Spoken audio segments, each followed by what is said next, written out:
Panel here at the SNIA Persistent Memory and Computational Storage Summit. We've got some great speakers for you today. I'm going to be moderating today. I'm Dave Eggleston. I'm an independent consultant, and I help companies with their storage and memory strategies, both around technology and business. I do have some consulting bandwidth available, so if you're interested, contact me at the email.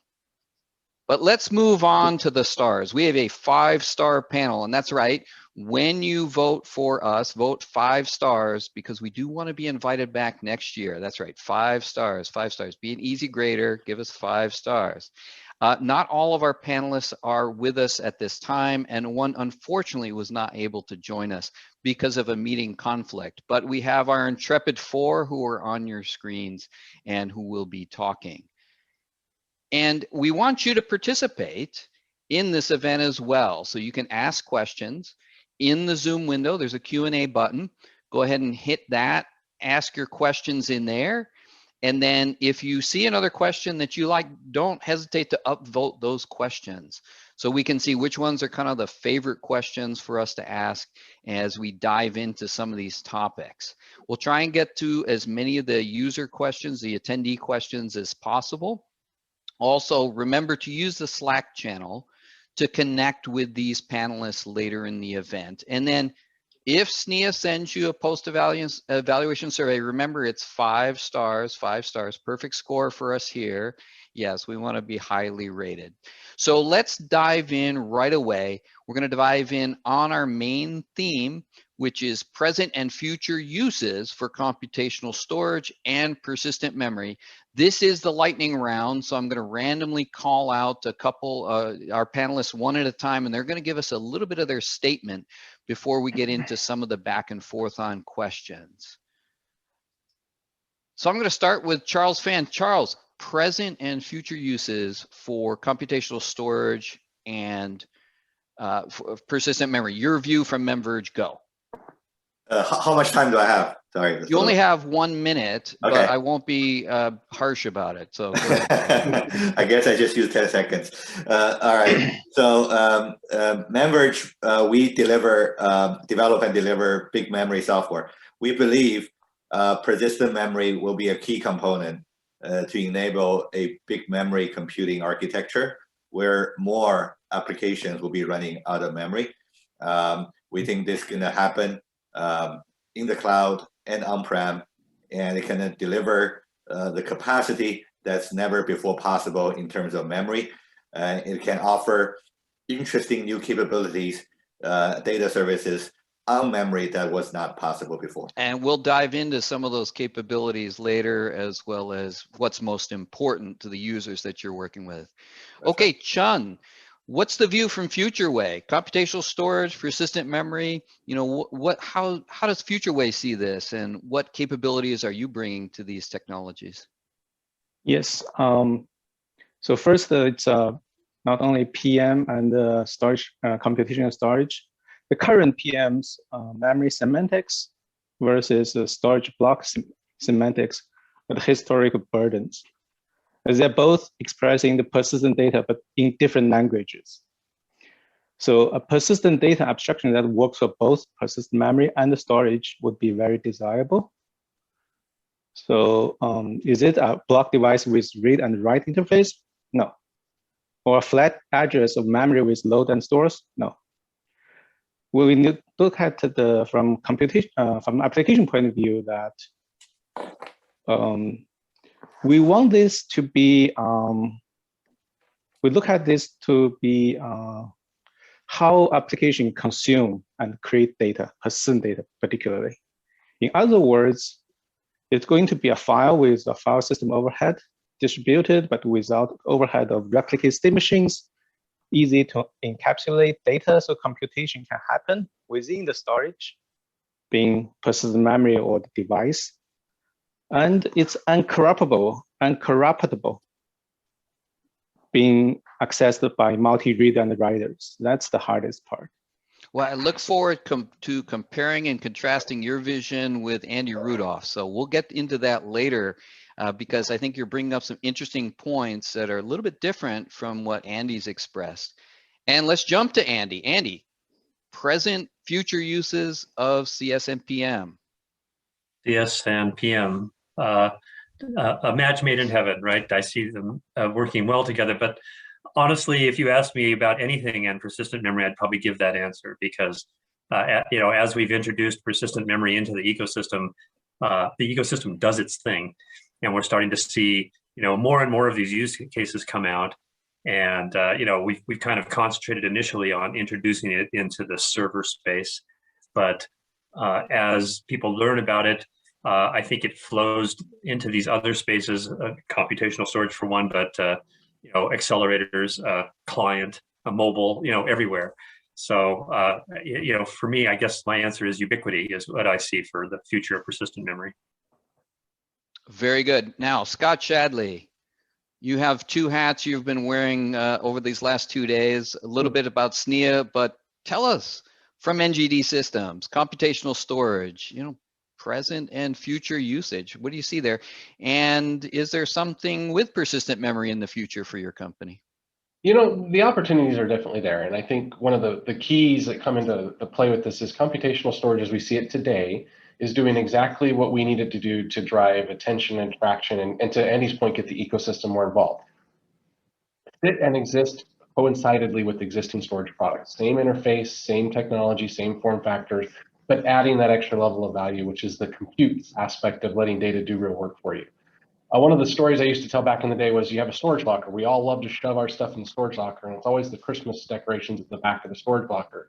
Today, the idea is the storage locker presents the Christmas decorations from the back to the front. Very simple type of applications like that are where we see today.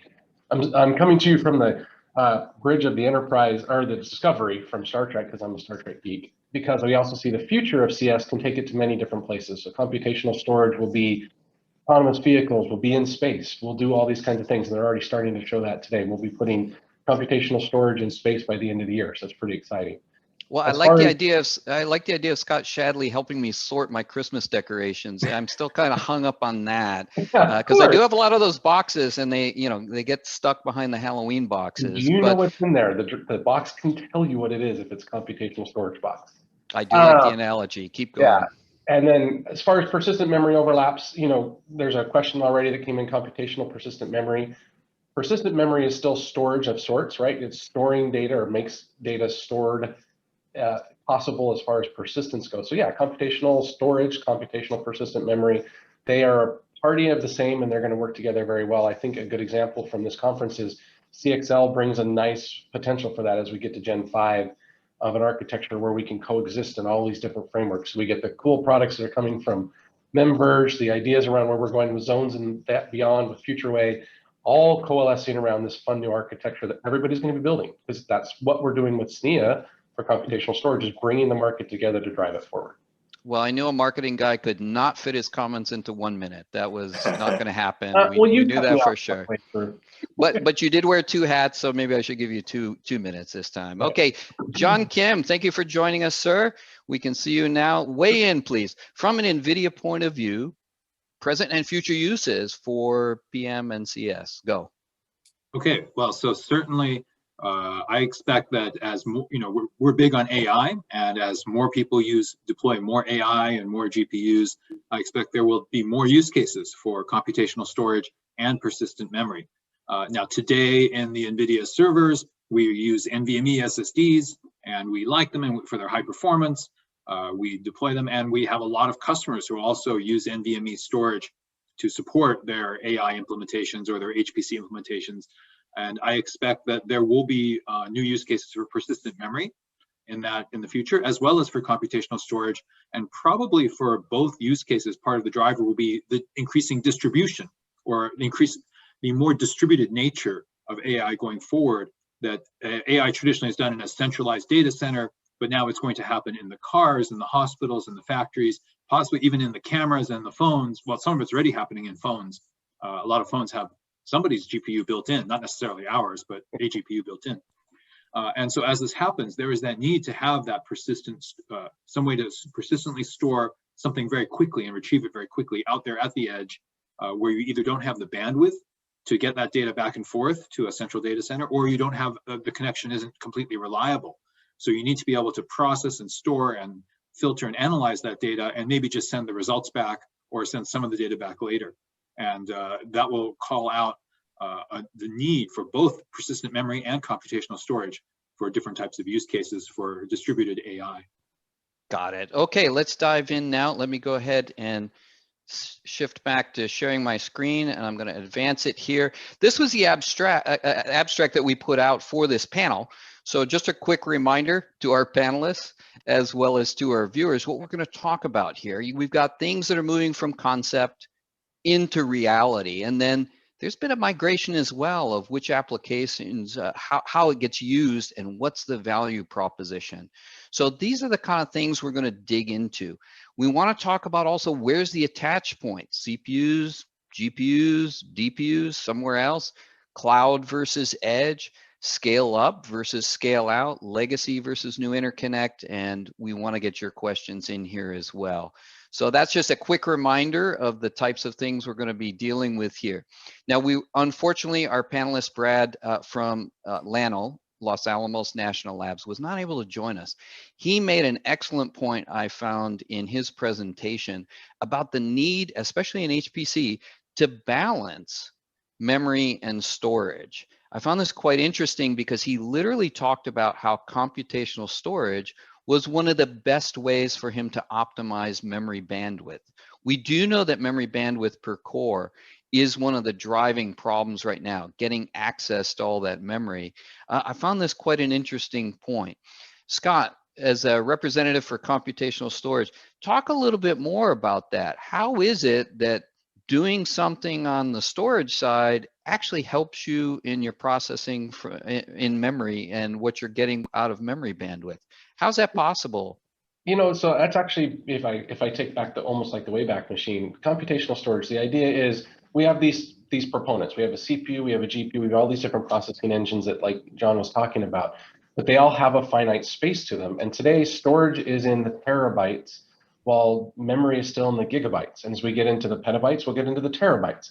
And there's always been, and will continue to be, unfortunately, to some extent, even with persistent memory products being based on higher density solutions, a mismatch between what's closest to the CPU as far as a physical parking lot versus that of the parking garage we have for storage. And so by way of having the storage product do some work that just fills the memory correctly, you now have the ability to coalesce all of that and get that balance correctly. Oh, I see. So it's really a matter of 64 gigabytes of DRAM, but I need to look through a terabyte of data. I'm cycling that 64 gigabytes. I see. So it's a matter of pulling that data that's really useful to me into my processor and making sure that you know, that bit of processing. So what kind of processing are you doing out there in computational storage that helps me with my memory bandwidth? Give me some examples. So we heard yesterday from all the different vendors. We've got things that are doing a simple compression algorithm type solutions where we're giving people denser solutions without having to use memory or CPU to compress that. You've got products like mine that have been able to do AI and ML training, so we can take in mass amounts of data and just give the training models back. Those are the types of things that we can do. We have simple sorts, we have simple searches.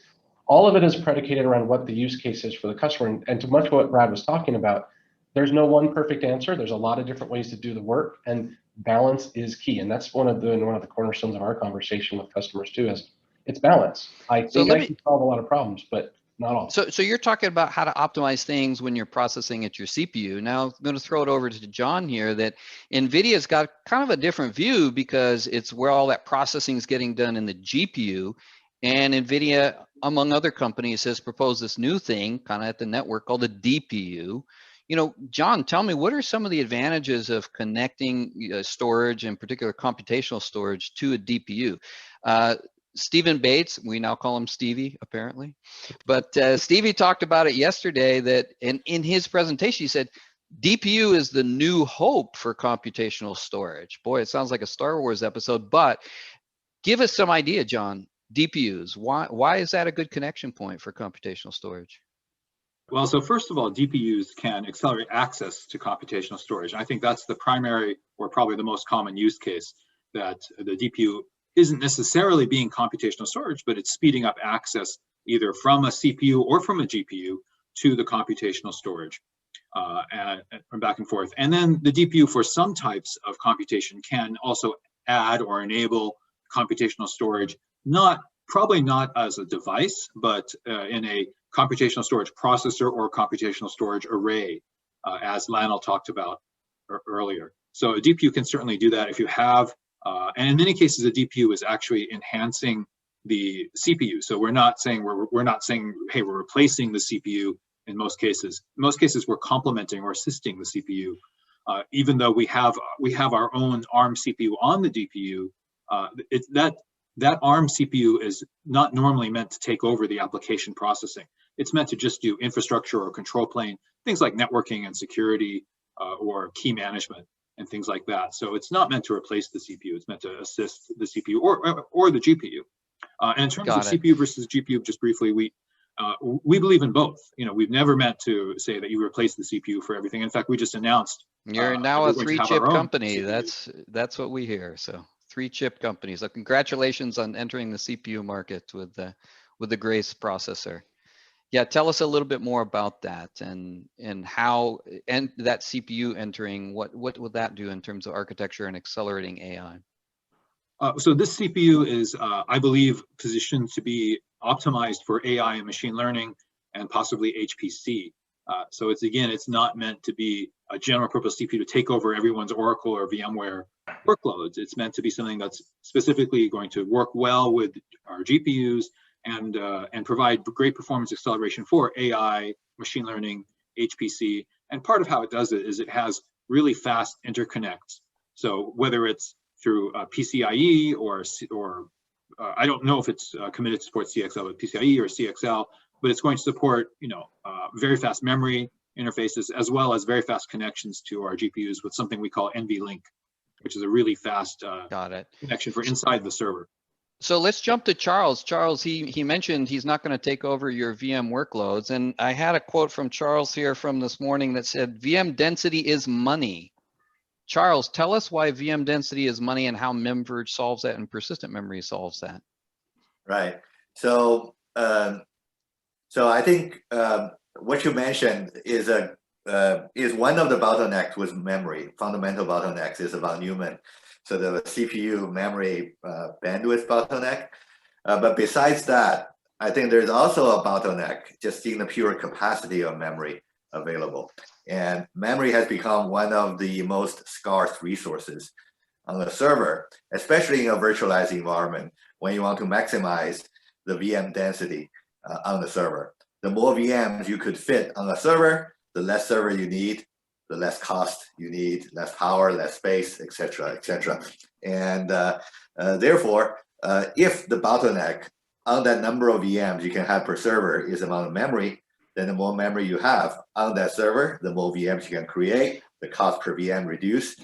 It's the better. But Charles, are you really saving me money? Don't I have to unplug my cheaper DRAM and plug in more dense, expensive DRAM in order to plug Optane memory in on my DDR? I mean, doesn't that cost me more overall? Are you sure? And then you charge me for your software package. Is this really a value proposition? So the short answer is yes. So let me explain why.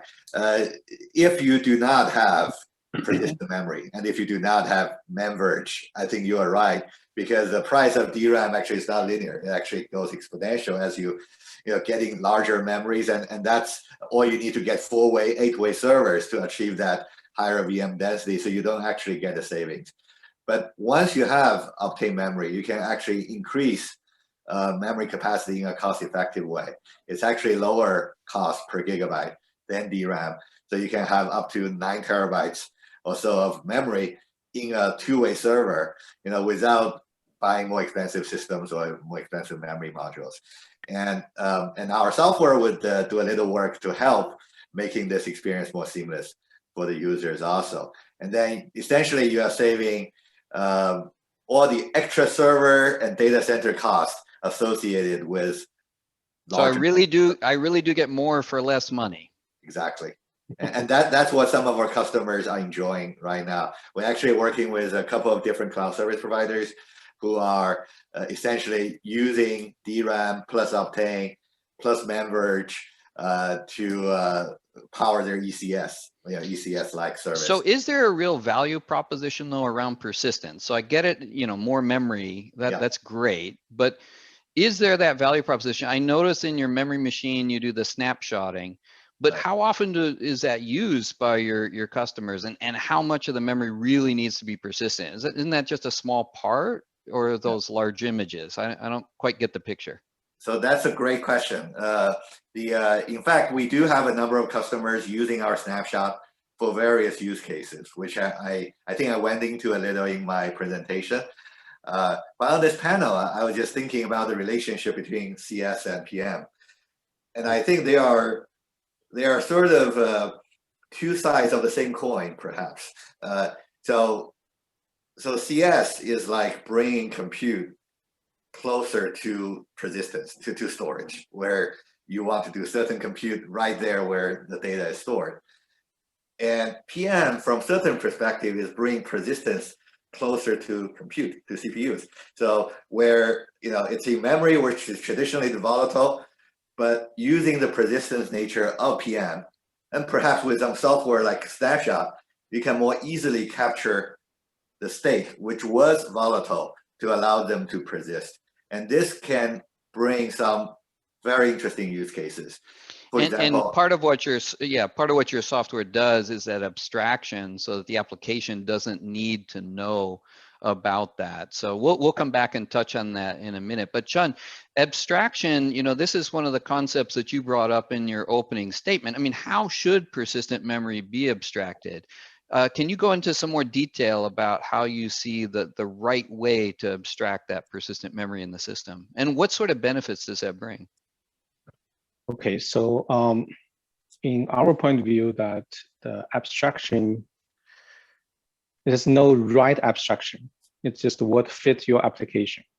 So as we can see from the more of the applications of distributed applications, the way they use persistency is they use that to append to a log.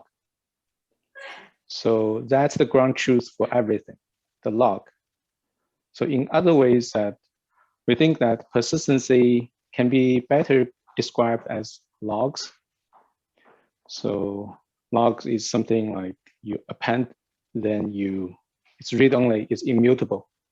So anything you do after it's finalized,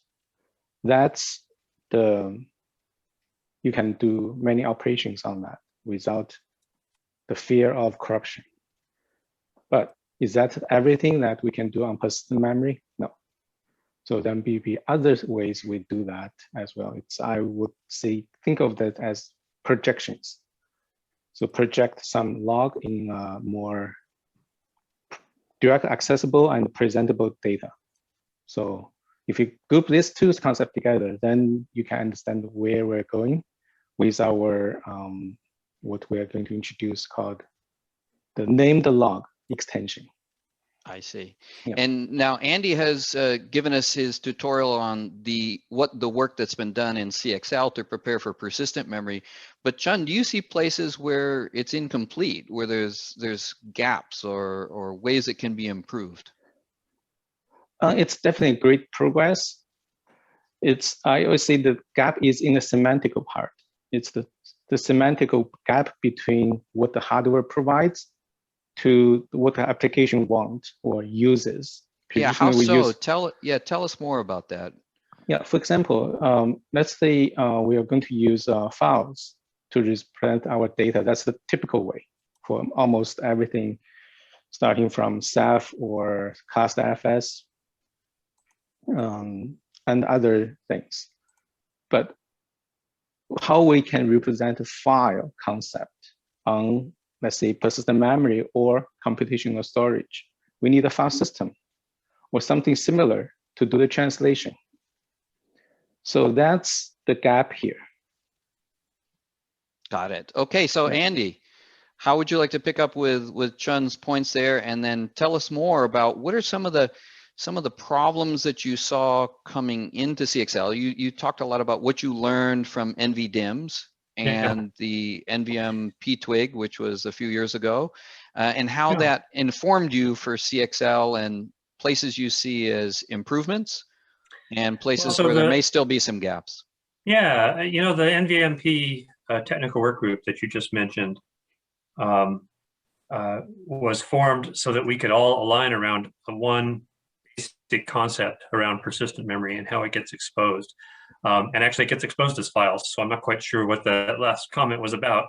It is files, right? That's what all these dozens of companies agreed to. And then it got implemented in all the major OSs that way.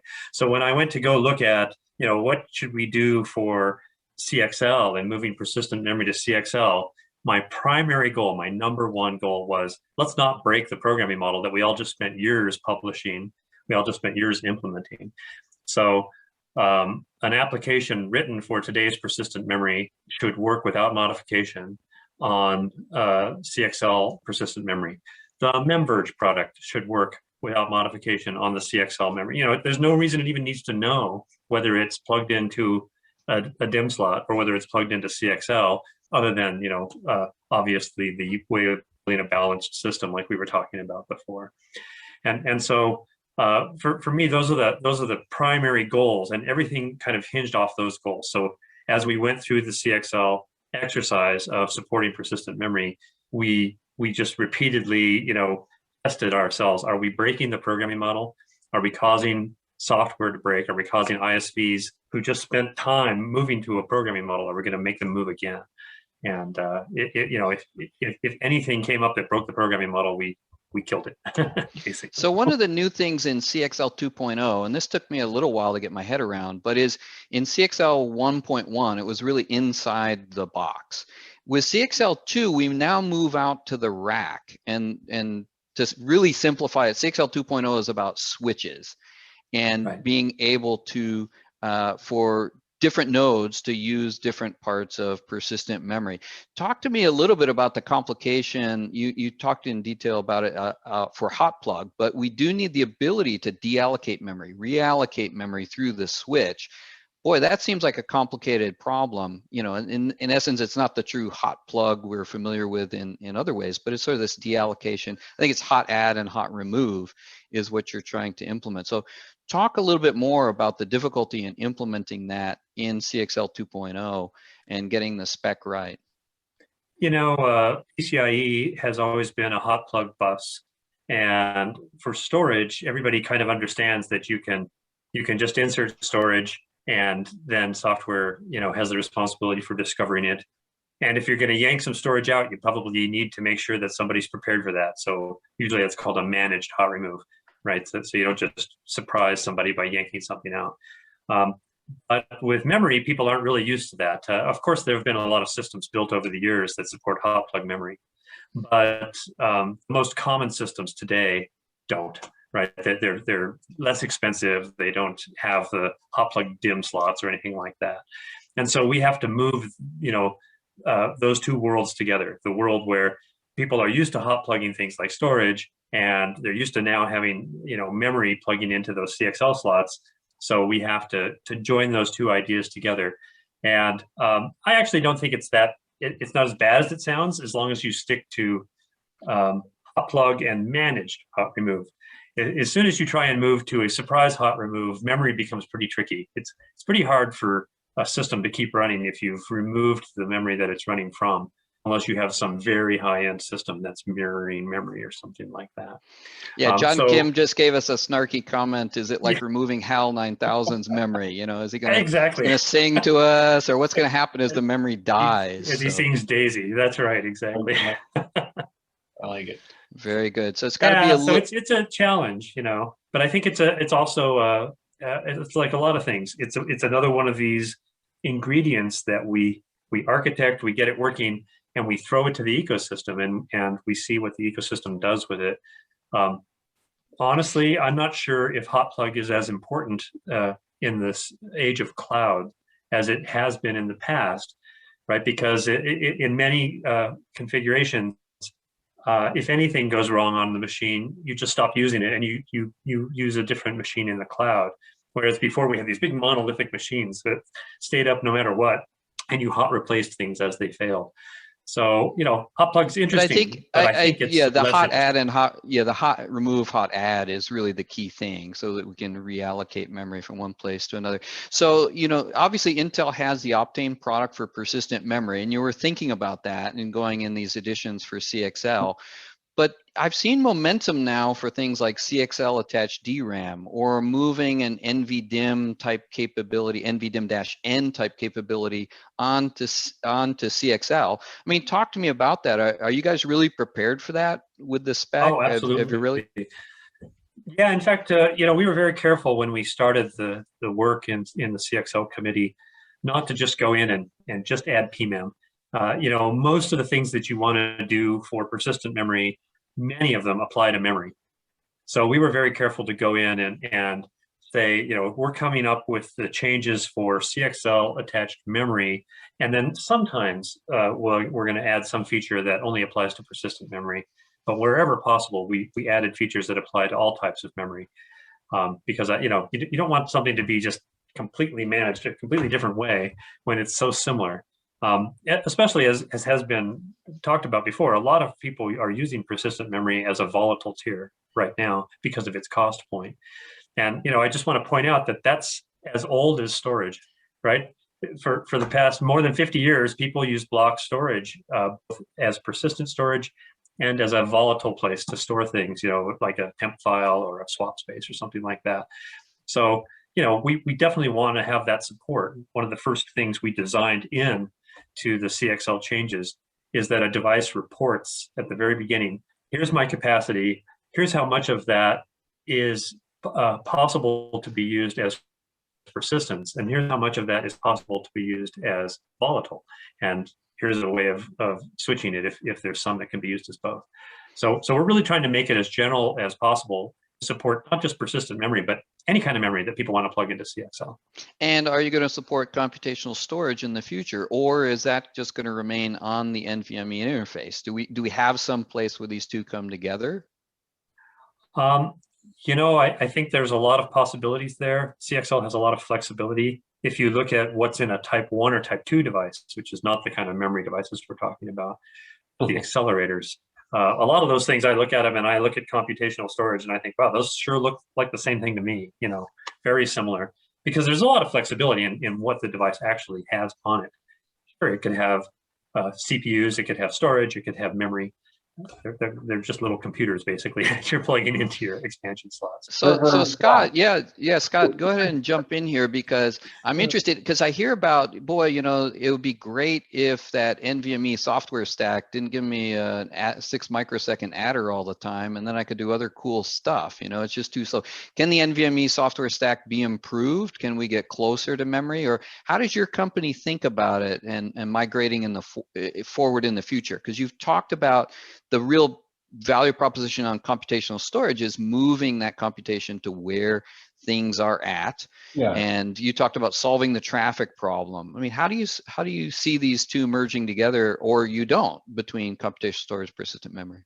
Well, no, I think there's great opportunity for them to be very well aligned. I mean, we had the BOF last night. We talked about alphabet soup and all the different 3-letter, 4-letter acronyms we're throwing out there in this whole ecosystem and how they work together. There is opportunity where certain balances need both products and things like that. You've got people that are implementing SSDs with persistent memory today, throwing computational storage in place of the SSDs, fairly straightforward. And what we're really looking at is we're carpooling the data, right? So we're taking the 27 lanes of freeway through downtown LA and turning it into 4 carpool lanes. There's still a speed limit, there's still an infrastructure behind it, whatever that transport process is, whatever vehicle I'm in, that represents the interfaces and things like that. But getting point A to point B, I could be a CS data set running into a PM, quick stop or something to get it refueled and then off to the CPU or something like that. So, sorry, I'm full of analogies today, apparently too much coffee. But the whole concept is these are meant to work together, and NVMe as a transport, as Stephen Bates was or Stevie, I guess as we're calling him, was very kind. It's a new pandemic thing, he claims. Yeah, exactly. That and Bill Martin's beard, man, I'm telling you. But overall, they all will work together. No one of these products is trying to replace another. We're all working to build a better model. The von Neumann model is great. It's been around for a while. It's time to break it. Kind of like Moore's law has been around forever. We're all talking about it going away. put the compute where you want it, put the data persistence where you need it, and build a system that works for you, not trying to take archaic pieces of A, B, and C and make a D, buy the D and make it work. So I think that's a great opportunity here for our customers.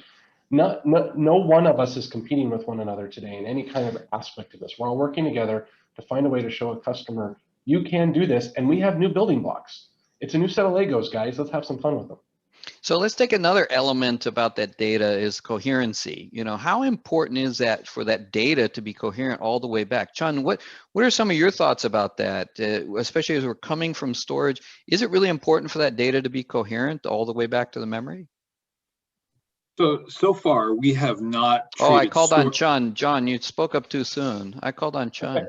I agree with Scott and Andy as well. So here, the thing here is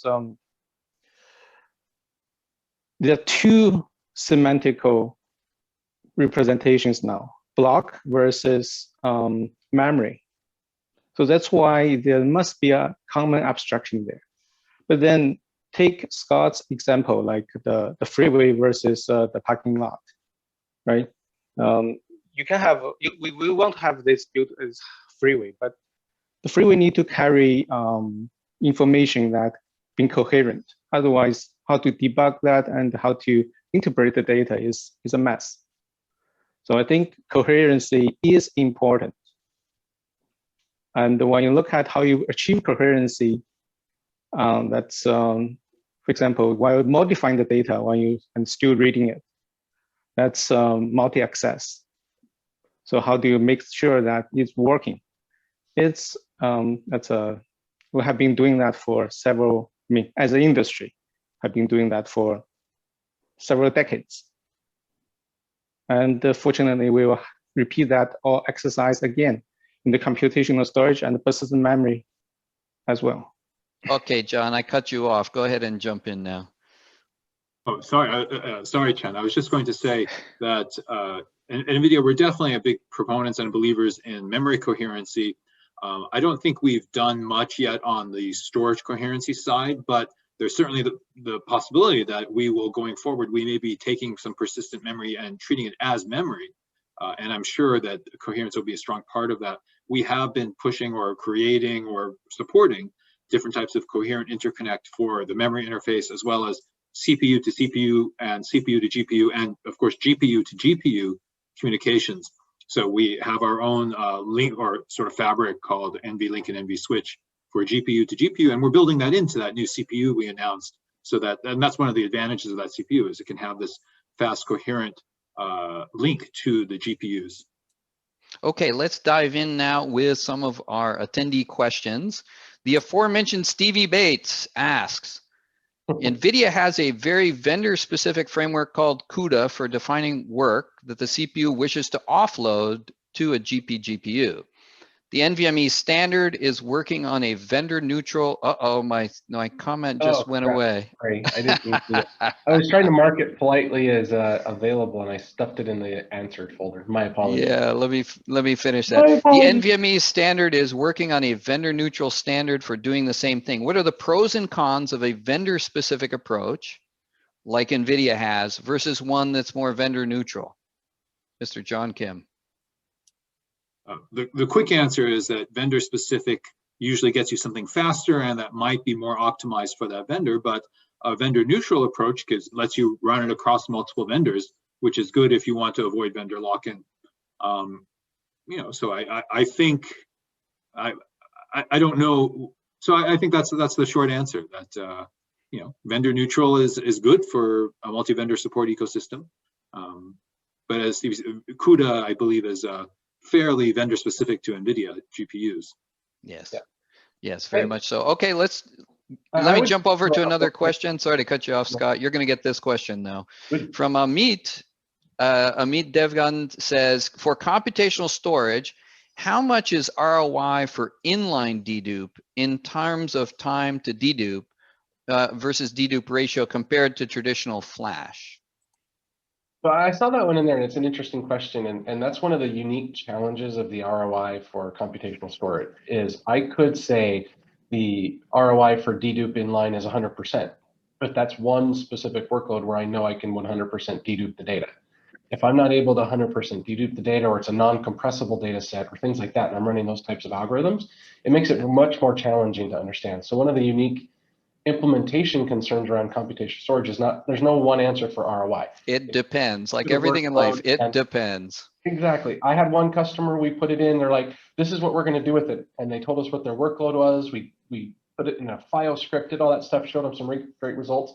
They plugged it in, we found out their workload was nothing like that. So it just didn't work the same way. But yeah, I think it's Brad did an excellent job in his presentation, talking specifically about an HPC and his scientific data and how compressible it was or wasn't, and some of the challenges there. So again, I would encourage the attendees to also view Brad's presentation. Now we have from anonymous attendee, thoughts on persistent memory beyond servers in client devices.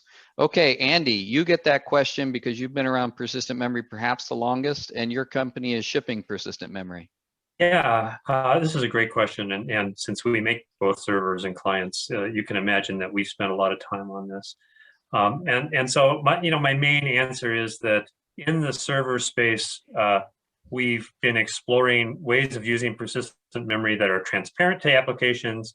We've been exploring ways where the applications get modified.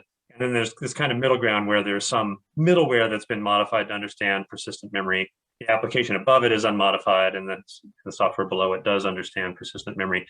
And the one thing that I think would be different in the client is that line of transparency gets pushed down. It's much more likely in the client that applications won't be modified, but operating systems will, right, in order to leverage persistent memory or perhaps some middleware. Whereas in the server, we've certainly seen a lot of applications that say, I really want to exploit everything that persistent memory can do, and they've done significant engineering effort to do that. Like we had, I think at last year's PM Summit, we had Oracle come and talk about what they did with Exadata, things like that. So I think it has a place in the client, but I think the transparency level of what you know. Andy went into audio problems there, and he froze too, so we're not quite sure. Oh, am I back? You're back, but you're a little bit garbled there. So I'm going to throw the next question to Charles. Steve Heller, who submitted a number of questions here, he says, if you're not willing to change your code, then I can see why you need to use memory mode or something similar like MemVerge. But if you're willing to make changes and your problem is suitable for PMEM, can't you get better performance by using PMEM directly rather than through a transition layer? Charles, defend the value proposition of your entire company. Sure. Yeah, actually, before answering this question, just adding another comment to Andy's, the last question Andy was answering. We actually, and which is actually a little related to this question also.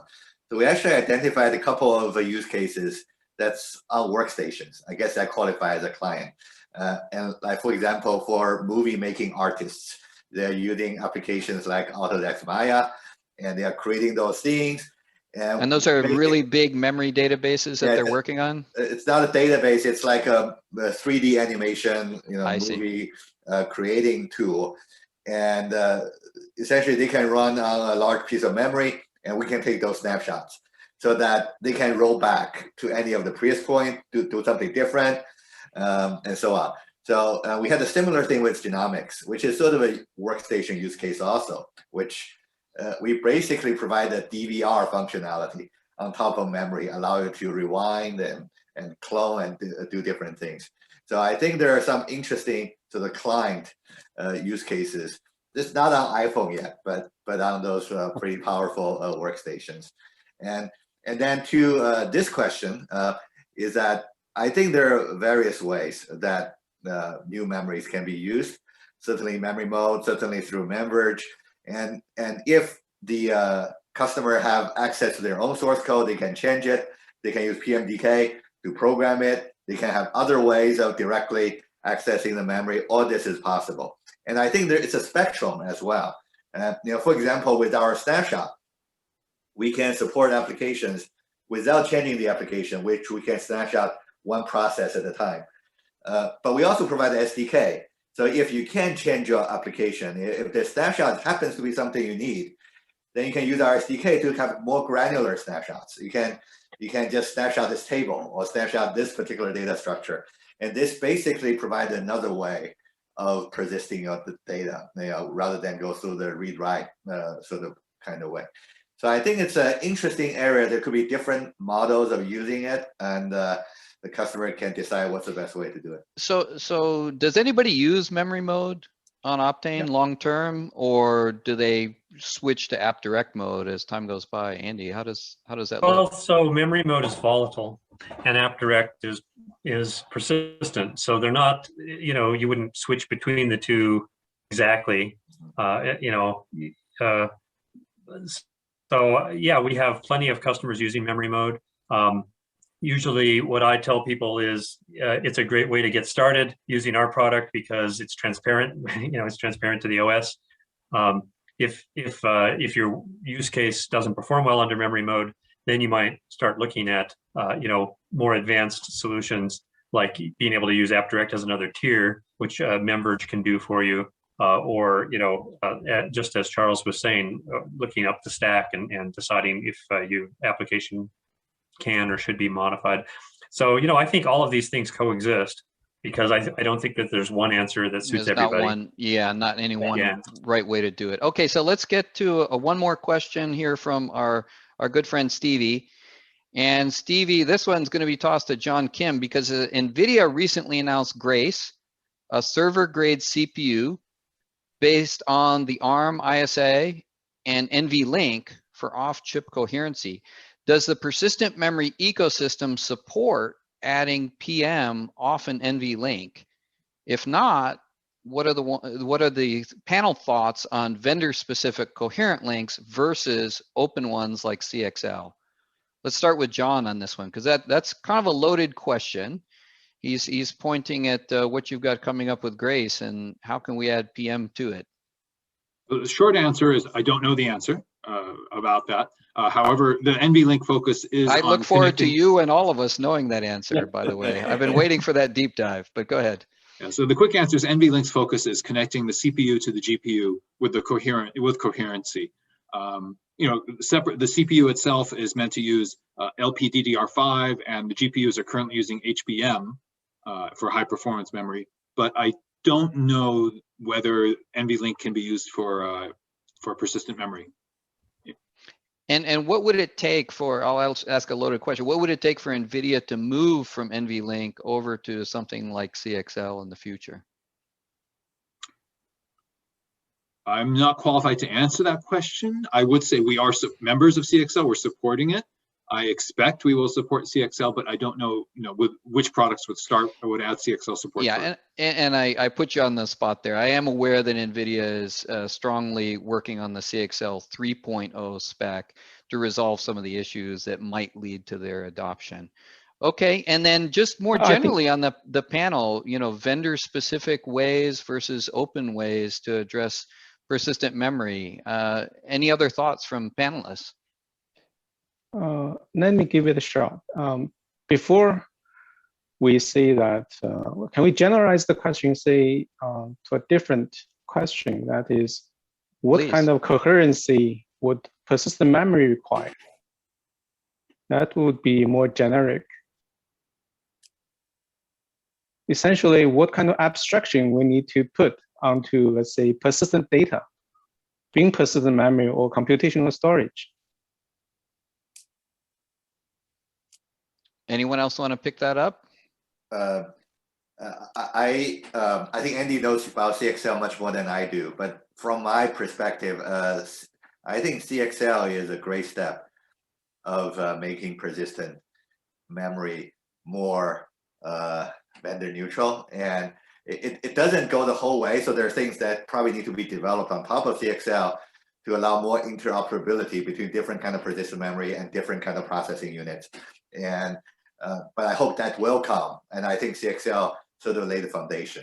Well, certainly some of the analysts, I'll just throw my hat in the ring on this one. Certainly some of the analysts have looked at, what it'll take for persistent memory to really get that hockey stick, really get going on adoption, and sticking with a vendor specific link, which, look, it made perfect sense for Intel to put Optane on the DDR bus, but it's hard. It's hard to handle different types of memory on that DDR bus. And I think Arthur Senyo, in his talk from SMART, did a nice job of revealing what some of those problems are with the DDR bus going forward, as well as the opportunities to solve that bandwidth problem with CXL as a side channel going forward. So I think we've seen that, and I would just recommend that any of our attendees, if you're not involved in the CXL memory systems work group, that's a great place to get involved and bring forth some of these issues. So in other words, I feel like we've been there. We've been there with vendor specific, and it perhaps has limited some of the adoption.